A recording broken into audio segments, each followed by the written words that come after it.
تمہارا دین کے اندر کردار کیا ہے، تمہاری فضیلت کیا ہے، حقوق کیا ہے، تمہیں کتنا نوازا گیا ہے، اور تمہارا کردار بڑا شاندار رہا، عورتوں کا بڑا تابناک اور خوبصورت کردار رہا ہے دین کے لیے ہمیشہ۔ بلکہ جتنے لوگ دین کے لیے تیار ہوئے، عالم ہوں، مجاہد ہوں، غازی ہوں، استاد ہوں، حافظ ہوں، ان سب کو تیار کرنے والی مائیں ہیں، اور وہ پوری جد و جہد کے ساتھ بھیجتی، تیار کرتی، محنت کرتی۔ انہوں نے ان کی تیاری میں بھی اور آبیاری میں بھی خوب کردار ادا کیا۔ اب یہ کہ مزید آنے والی نسل میں جو ہماری بیٹیاں ہیں، ان کو ہماری جو اسلاف میں خواتین گزری ہیں، ایک تو ان کے کردار سے ہمیں آگاہ کرانا چاہیے، تاکہ بچیاں بجائے آج کی کسی جدید عورت سے جڑنے کی بجائے وہ سیدہ عائشہ صدیقہ سے جڑیں، وہ سیدہ پاک سیدہ فاطمہ الزہرا سے جڑیں، وہ جو کنیزیں ہیں حضور صلی اللہ علیہ وسلم کے دین کی، حضرت ام سلیم کے ساتھ جڑیں، حضرت ام شریک کے ساتھ جڑیں، حضرت ام عمارہ کے ساتھ جڑیں، انہوں نے جڑنا ہو تو حضرت ام سلمہ کے ساتھ جڑیں، وہ ان سب خواتین کے ساتھ ان کا تعلق مضبوط ہو۔ اور دوسرا یہ بھی ایک بات یاد رکھیں کہ 40 50 60 عورتیں کسی جگہ نکل کے کوئی دھما چوکڑی کرتی ہیں تو وہ 22 کروڑ کے ملک میں رہنے والی ہماری پاک ماؤں کی نمائندہ کبھی بھی نہیں ہو سکتی۔ اس لیے دنیا ان کا چہرہ دیکھ کے، بلکہ ان کا مکروہ چہرہ دیکھ کے، ہمارے گھروں میں حیا کا پردہ پہن کے بیٹھنے والی عورتوں کو اس پر کبھی بھی وہ قیاس نہ کریں۔ الحمدللہ آج بھی مائیں پاک دودھ پلاتی ہیں تو رسول اللہ کا نام جپنے والے بیٹے پیدا ہوتے ہیں۔ تو اس لیے کوئی ایسی مایوسی، کوئی ایسی کمزوری، کوئی یہ نمائندہ نہیں ہے۔ یہ تو چونکہ دنیا میں ہمارے ہاں ہوتا یہ ہے کہ کوئی بندہ کوئی فضول بات کرتا ہے تو میڈیا اس کو کوریج زیادہ دیتا ہے، تو لوگ سمجھتے ہیں پتہ نہیں کیا ہو گیا۔ ایسی کوئی بات نہیں ہے، یہ تو چند لوگ ہیں، وظیفہ خار ہیں، خریدے ہوئے لوگ ہیں، اور ان کو جان بوجھ کے لا کے یہاں مسلط کیا جاتا ہے، معاذ اللہ پاکستان کی شکل دکھانے میں کچھ اپنے اس میں ملوث ہوتے ہیں تاکہ بگڑی ہوئی صورت لوگوں کے سامنے پیش کی جائے۔ یہ وطن ہے داتا علی اجویری کا اور بابا فرید الدین مسعود گنج شکر کا، یہ اللہ والوں کا وطن ہے، یہ حضرت محدث اعظم پاکستان کا وطن ہے۔ اس کے اندر اس طرح کے لوگ کس طرح پنپ سکتے ہیں؟ کوئی ان کا وجود نہیں۔ تو قرآن حکیم نے ہمیں کہہ دیا کہ جو بھی نیک عمل کرے وہ مرد ہو یا عورت ہو، تخصیص کوئی نہیں، ہو مومن، مرد ہو چاہے عورت ہو، فَلَنُحْيِيَنَّهُ حَيَاةً طَيِّبَةً، ہم اسے پاکیزہ زندگی عطا فرمائیں گے۔ اللہ کے پیارے رسول صلی اللہ تعالی علیہ وسلم نے ارشاد فرمایا، حضور علیہ السلام ارشاد فرماتے ہیں کہ مختصر سی بات ہے، مسند امام احمد بن حنبل میں، انسان کے لیے جنت میں چلے جانا نا بہت بڑی کامیابی ہے۔ کیوں؟ اس لیے کہ اللہ کا دیدار بھی جنت میں اور مدینے والے محبوب کا قرب بھی جنت میں نصیب ہوگا۔ رسول کائنات علیہ السلام کے قرب میں بھی جگہ وہی جنت میں ملے گی، وہیں سب اللہ والوں کی زیارت ہے، وہیں سب کے لیے انعامات ہے، وہیں سب کا بسیرا ہے۔ قرآن مجید نے کہا اصحاب الجنتی هم الفائزون، اصحاب الجنتی هم الفائزون، یہ جو جنتی ہیں یہ کامیاب لوگ ہیں۔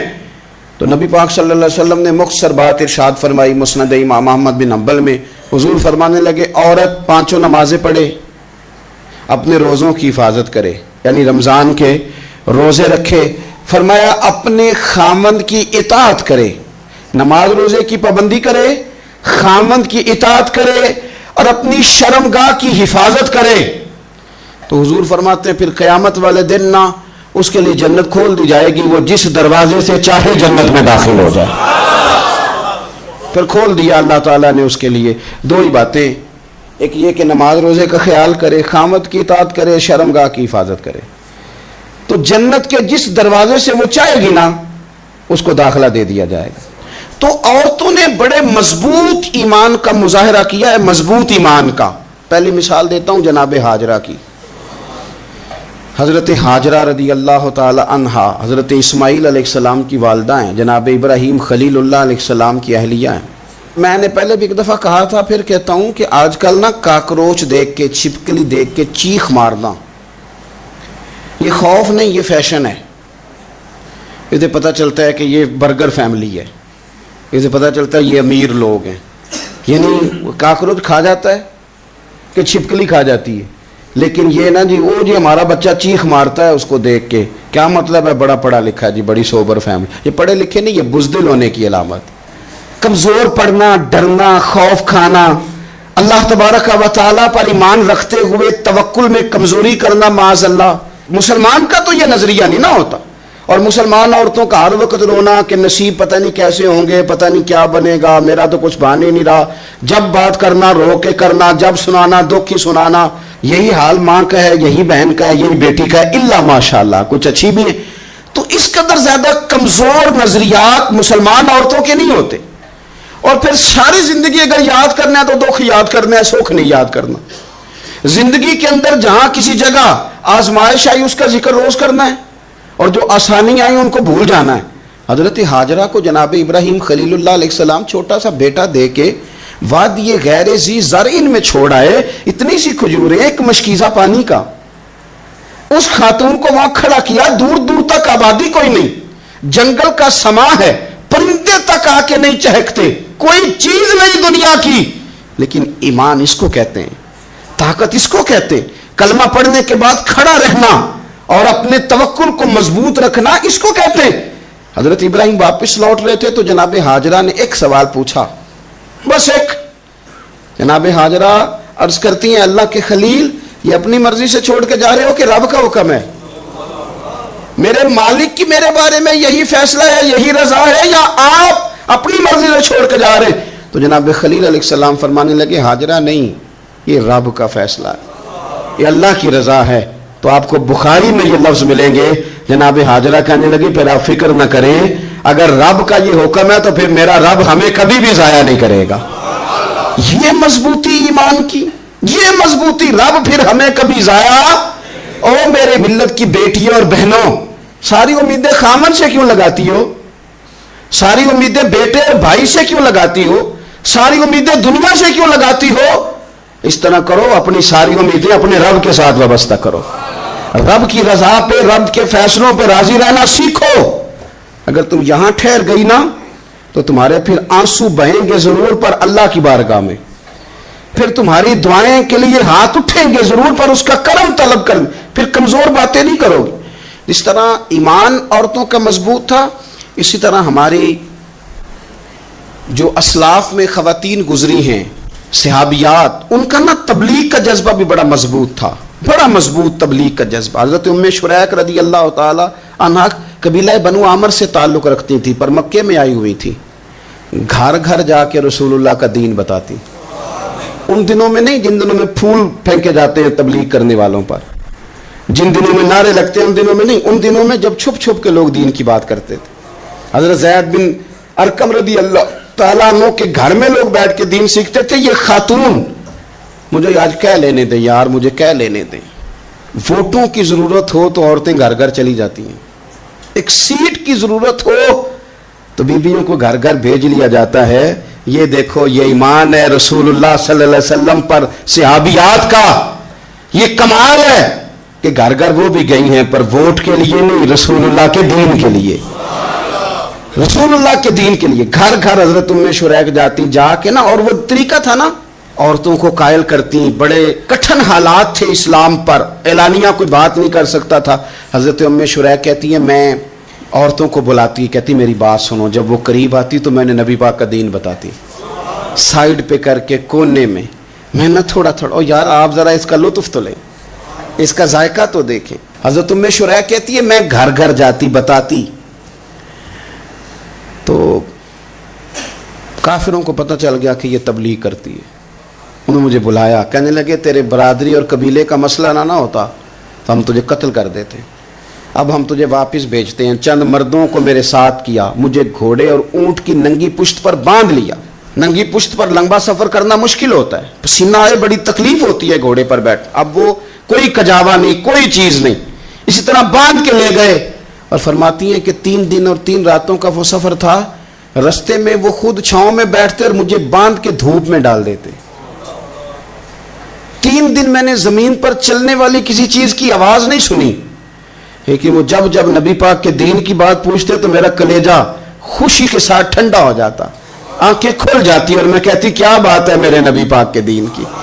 اس کیفیت میں بھی وہ تبلیغ کی لذت اپنی جگہ موجود. حضرت ام شریک رضی اللہ تعالیٰ عنہ فرماتی ہے ایک جگہ انہوں نے مجھے لٹا دیا باندھ کر, پیاس بڑی شدید تھی, پانی پینے کو دیتے نہیں تھے, روٹی کھانے کو, یہ ایک عورت کی بات کر رہا ہوں, یہ خاتون کی بات کر رہا ہوں. آج کل تو ہمارے بچے شام کو سالن ٹھیک نہ پکا ہو تو موبائل توڑ دیتے ہیں. یہ قوم نہیں میدانوں میں جا سکتی, جہاد نہیں کر سکتی. خاتون کہتی ہے کہ شدید پیاس تھی اور مجھے باندھ کے لٹایا ہوا تھا. مجھے جب تکلیف بڑھ گئی تو اچانک میں نے دیکھا پانی کا ایک ڈول برآمد ہوا ہے. میں نے اسے تھوڑا سا پی لیا, پر طلب ابھی باقی تھی. وہ پھر آ گیا برتن, میں نے پھر پیا. طلب ابھی باقی تھی, پھر برتن آ گیا. امام ابو نعیم نے اس کو لکھا ہے حلیۃ الاولیاء میں, فرماتے ہیں تیسری دفعہ وہ پھر بھرا ہوا ڈول پورے کا پورا آ گیا. اب میں نے پیا بھی, اپنے کپڑوں پہ بھی چھڑکا. جب وہ سارے بیدار ہوئے تو مجھے آگے کہنے لگے کہ تو نے ہمارا پانی استعمال کیا ہے. فرماتی ہے پھر انہوں نے اپنے برتن دیکھے, مشکیزیں دیکھے تو بھرے ہوئے تھے. میرے قریب آ کے کہنے لگے یہ پانی کہاں سے آیا؟ تو میں نے کہا تم ابھی میرا عقیدہ نہیں سمجھے, یہ میرے رب نے مجھے دیا ہے, میرے رب نے مجھے دیا. فرماتی ہے مجھے باندھ کے لے جا رہے تھے, پر جب میری بات سنی نا تو بول کے کہنے لگے ہمیں سمجھ آ گئی ہے تیرا دین ہمارے دین سے بہتر ہے, تیرا عقیدہ ہمارے عقیدے سے بہتر ہے. اور ایک روایت میں یوں بھی ہے کہ وہ باندھ کے لے جا رہے تھے, پر یہ کمال دیکھا تو کلمہ پڑھ کے مدینے والے کے غلام بن گئے. صحابیات نے نا بڑا جم کے دین کا کام کیا. عقیدہ, پھر تبلیغ, پھر میدان جہاد. عورتیں جہاد میں جایا کرتی تھیں, وہ زخمیوں کو پانی پلاتی تھیں, مرہم پٹی کرتی تھیں. پہلے اپنے جسم کے ساتھ بڑی بڑی پٹیاں لپیٹ کے لے جاتی, جہاں کسی زخمی کو ضرورت ہوتی وہ پٹیاں کرتی. اور اعصابی طور پر مضبوط رہ کے میدان کے اندر جہاد وہ بندہ کرتا ہے جو یقین کامل کی دولت جسے نصیب ہو, جسے پتا ہو کہ یہ میں مروں گا تو میرا مرنا رائے گا نہیں, اللہ مجھے شہادت کا درجہ عطا فرمائے گا. لیکن اگر یہیں سے بندہ اپنے آپ کو مطمئن نہ کر سکے تو میدان میں جائے گا. یقین کامل ہو, اگر ہو یقین کامل پیدا تو پھر کٹ جاتی ہیں زنجیریں, پھر انسان آگے مضبوطی سے آگے بڑھتا ہے. نبی پاک صلی اللہ علیہ وسلم جب جہاد کے لیے تشریف لے جاتے نا تو عورتوں پر کسی نہ کسی شخص کو نمائندہ بنا کے چھوڑ کے جاتے تھے. ایک دفعہ مولا علی شیر خدا کو بھی چھوڑ کے گئے, حضرت عبداللہ ابن مختوم رضی اللہ تعالیٰ عنہ کو بھی ایک دفعہ چھوڑ کے گئے. ایک موقع پر نا حضور نے عورتوں کو ایک جگہ پہ چھوڑا پیچھے, تو وہ قلعہ تھا حضرت حسان بن ثابت رضی اللہ تعالیٰ عنہ, بڑا مضبوط قلعہ تھا. اس قلعے کے اندر خواتین ساری محفوظ کر کے ان کو وہاں بٹھا دیا گیا. حضور جہاد کے لیے چلے گئے. اب وہاں قلعے میں عورتوں کو اس لیے رکھا گیا تھا کہ یہاں یہودی بھی ہیں, تو ایسا نہ ہو کہ ہم باہر لڑیں تو وہ اندر سے کوئی شرارت کر دیں, لہٰذا عورتیں محفوظ رہیں. حضرت حسان بن ثابت رضی اللہ تعالیٰ عنہ کی ڈیوٹی تھی تلوار لے کے حفاظت کرنے کی, تو ایک یہودی آ گیا. وہ اب ٹو کرنے لگا, تجسس کرنے لگا کہ یہاں عورتیں ہیں تو کوئی مرد بھی ہے کہ نہیں, دائیں بائیں دیکھنے لگا.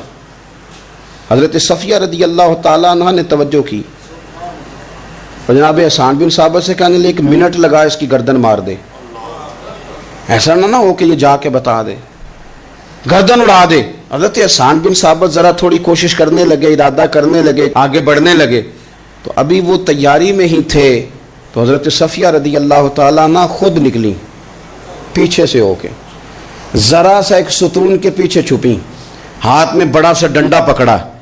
وہ آپ کے قریب سے گزرنے لگا. تو یہ خاتون کی بات کر رہا ہوں, خاتون کی. کسی مرد کی ضرورت ہے عورت کو تنگ کر جائے؟ شرط یہ ہے کہ عورت کے اندر بھی تو غیرت ایمانی ہونا, اس کے اندر بھی تو وہ قوت ہونا. ایسا نہ ہو کہ وہ کمزور پڑ جائے. ہاتھ کے اندر ڈنڈا تھا, جب وہ یہودی پاس سے گزرنے لگا تو اللہ اکبر کہہ کے بی بی نے اتنے زور سے مارا ڈنڈا, حضور کی پپھوں نے ایک ہی ڈنڈا کھایا اور وہ زمین پہ ڈھیر ہو گیا. حضرت صفیہ نکلی اور جناب حسان بن ثابت سے کہنے لگی مجھے آتی ہے شرم, کیونکہ جب کسی کو مار دیا جائے تو اس کا مال مال غنیمت ہے نا کافر کا, اب اس کی زرہ اتارنی ہے, اس کی تلوار لینی ہے. فرمایا مجھے شرم آتی ہے, وہ مرد ہے, اس طرح کرو مار میں نے دیا, سامان تم اتار کے لے آؤ. یہ قوت تھی مسلمان عورتوں کے اندر, یہ شوق تھا, یہ جذبہ تھا. ہمارے ہاں نا روز روز کی کمزوریاں, عورتوں کا روز آنسو بہانا اور جہاں بھی سنانا دکھ ہی سنانا, اس نے انہیں کمزور کر دیا. آپ کے ذہن پہ چیزیں سوار ہو جاتی ہیں نا تو یہ جو مرد زیادہ رہتے ہیں نا عورتوں کے ساتھ، زیادہ وقت گزارتے ہیں، زیادہ داستانیں سنتے ہیں، ان میں وہ ساری چیزیں پیدا ہو جاتی ہیں. آپ نے ناراض نہیں ہونا، میں دعوے سے کہتا ہوں کہ جو جوان اپنی اماں کے اور ابا کے شکوے کرنے لگ جاتا ہے نا، اس نے 1.5 گھنٹہ باتیں سنی ہیں بی بی کی، ایسے مفت میں نہیں شکوے کر رہا، اس نے ہلکا ہلکا کہیں جی جی بھی کیا ہے. تو تب یہ ساری کہانیوں نے جنم لیا. آپ جس کی صحبت میں بیٹھیں گے اس کا کچھ نہ کچھ اثر ہے. بلکہ عارف رومی تو کہتے ہیں کہ شیر کے بچے کو بکریوں میں چھوڑ دو، بکری بن جائے گا. شیر کے بچے کو بکریوں میں چھوڑو، وہ بکری ہے. اس لیے کہ شیروں کی صحبت بندے کو شیر بناتی ہے. تو جب بیٹھنا ہی نہیں ہے، باتیں ہی سارا دن یہ والی سننی ہے، ہر وقت رہنا ہی اسی داستان میں، پھر کمزور باتیں، پھر اپنے ماضی کے دکھ، پھر پتہ نہیں کیا. آپ نے ناراض نہیں ہونا، میں بعض جوانوں کی باتیں سن کے میرا دل کرتا ہے کہ اسے کہوں یار تو کیا بات کر رہا ہے، اپنا قد دیکھ، تو اپنی عمر دیکھ، رب نے تجھے مرد بنایا ہے، تو کمال آدمی ہے، تو کھڑا ہو. اگر اس طرح امت مسلمہ کے نوجوان رہیں گے تو میدانوں میں کس سے نکلنا ہے؟ بات بات پہ رو جانا، بات بات پہ سہم جانا. حالات کے سہمے ہوئے لوگوں کو بتا دو حالات بدل جاتے ہیں، ایک جیسے نہیں رہتے. آپ کی طبیعت میں دلیری اور وقار ہونا چاہیے. حضرت اسماء بنت ابی بکر صدیق، حضرت صدیق اکبر رضی اللہ تعالی عنہ کی وہ صاحبزادی ہیں جو حضرت عائشہ کی بڑی ہمشیرہ ہیں. رات کو غار ثور میں مرد جاتے ڈرتے ہیں، آج بھی ڈرتے ہیں. اور جناب اسماء نبی پاک کی روٹی لے کے جایا کرتی تھی. پھر اللہ نے ان کو بیٹا دیا، حضرت عبداللہ بن زبیر، یہ حضور کی پھپھی کے نواسے ہیں. حضرت زبیر بن عوام عشرہ مبشرہ صحابی ہیں، ان کے بیٹے ہیں. اور یہ وہ خوش بخت جوان ہے جس کو گٹی نبی پاک نے اپنے لعاب دہن سے عطا فرمائی. یزیدی فوجوں کے خلاف امام حسین کے بعد جو آدمی باقاعدہ مرتب فوج کے ساتھ میدان میں آئے وہ حضرت عبداللہ ابن زبیر ہیں. مرتب کر کے اپنا لشکر لے کے نکلے. حضرت اسماء بوڑھی ہو گئی تھی، 90 سال عمر تھی، نظر نہیں آتا تھا. حضرت عبداللہ ابن زبیر جب لڑے یزیدی فوجوں کے خلاف تو کچھ ساتھی شہید ہو گئے، کچھ کے قدم پیچھے ہٹ گئے.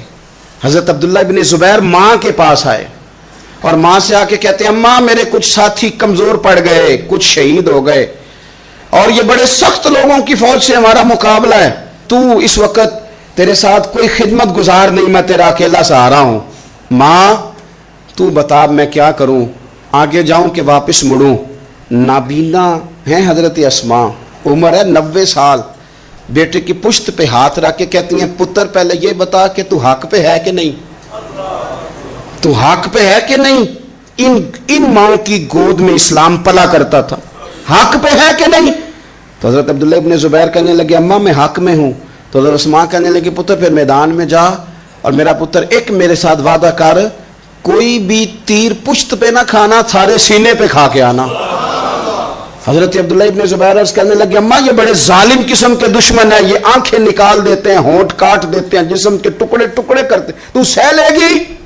کیا جواب ہے، کیا طاقت ہے، کیا ہمت ہے. حضرت اسماء فرمانے لگی پتر بکرے کو نہ صرف ذبح ہوتے وقت تکلیف ہوتی ہے، کھال اترتے وقت کوئی تکلیف نہیں ہوتی. جا میرا بیٹا میدان میں. حضرت عبداللہ ابن زبیر شہید کر دیے گئے. ان کی لاش مبارک مکہ مکرمہ کے چوک میں جنت المعلیٰ کے پاس لٹکا دی گئی. حجاج بن یوسف نے حضرت اسماء کو بلایا اور بلا کے کہنے لگا تجھے پتہ ہے تیرا بیٹا لٹکا ہوا ہے؟ فرمانے لگی ہاں مجھے پتہ ہے، یہ بچپن سے ہی شاہ سوار ہے، یہ گھوڑوں پہ رہنا ہی پسند کرتا تھا. اور پھر کیا جملہ کہا. حجاج کے لوگ کہتے ہیں یہ فوجوں میں اور تلواروں کی جھنکار میں کبھی نہیں کانپا تھا، پر حضرت اسماء جو نابینا ہیں ان کے جملوں نے نرزہ دیا. فرمانے لگی حجاج میرا پتر لٹک گیا ہے، کہیں تیرے آگے جھکا تو نہیں نا؟ لٹک ہی گیا ہے، جھکا تو نہیں میرا پتر؟ 14 دن تک لٹکے رہے، لاش مبارک لٹکی رہی. لیکن حضور کا لعاب دہن تھا نا، لوگ کہتے ہیں قریب سے گزرتے تھے تو دور دور تک خوشبوئیں پھیلی ہوئی، دور دور تک. مائیں ایک صحابیہ ہے، نام ہے ام عمارہ، جنگ احد میں زخمیوں کو پانی پلاتی. اپنے 2 بیٹے اپنا شوہر لے کے احد میں آئیں، زخمیوں کو پانی پلاتی ہیں، مرہم پٹی کرتی ہیں. اچانک جنگ کا پانسا پلٹ گیا.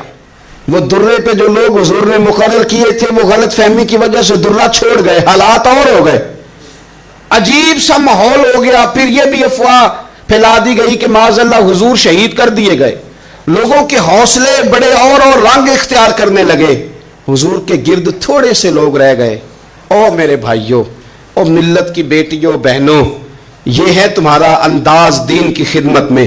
یہ خواتین کا انداز ہوتا ہے. حضرت ام عمارہ پہلے زخمیوں کی مرہم پٹی کرتی تھی، اب سارا کچھ پھینک دیا، تلوار لی اور جا کے نا حضور کے گرد کھڑی ہو گئی.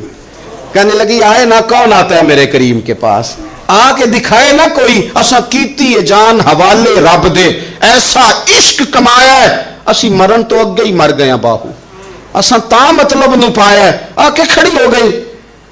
حضور فرماتے ہیں میں دائیں دیکھتا تھا تو ام عمارہ ہوتی تھی، میں بائیں دیکھتا تھا تو ام عمارہ ہوتی تھی، آگے دیکھتا تھا تو ام عمارہ، پیچھے ام عمارہ. حضور فرمانے لگے تو بہت سارے لوگوں سے سبقت لے گئی ہے، تو بڑے سارے لوگوں سے آگے نکل گئی ہے.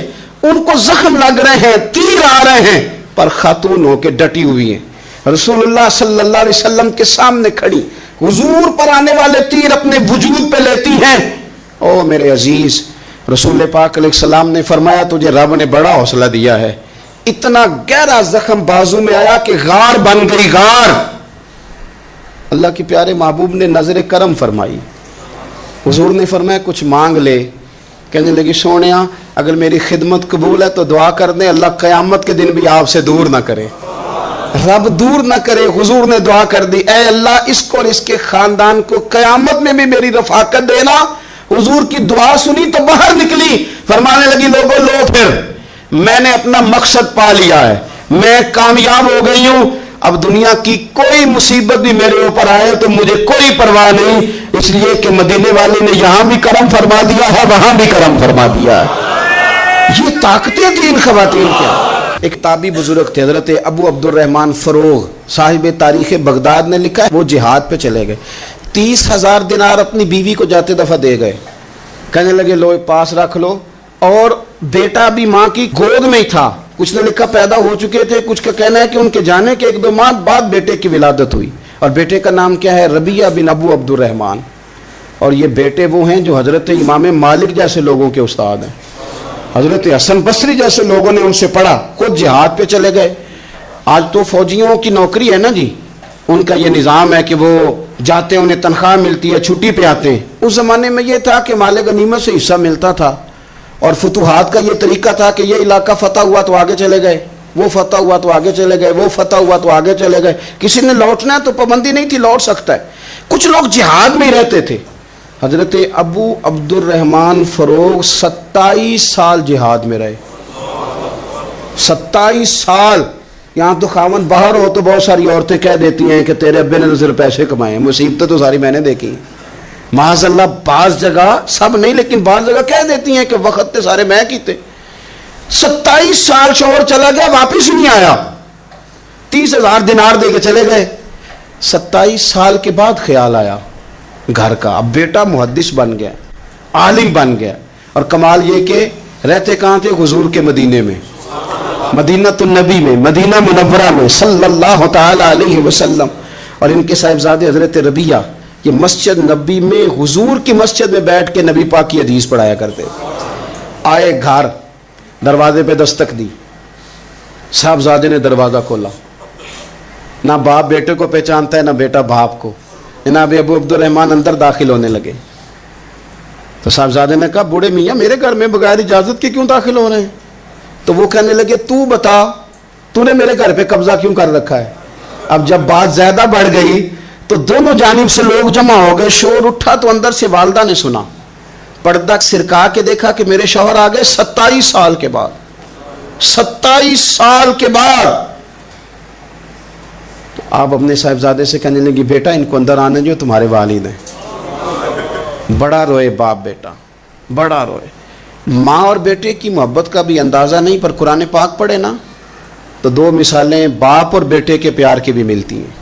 ایک حضرت یعقوب علیہ السلام کا جناب یوسف سے پیار، اور ایک حضرت ابراہیم کا حضرت اسماعیل سے پیار، اور جناب اسماعیل کی جناب ابراہیم کی فرما برداری کی مثال.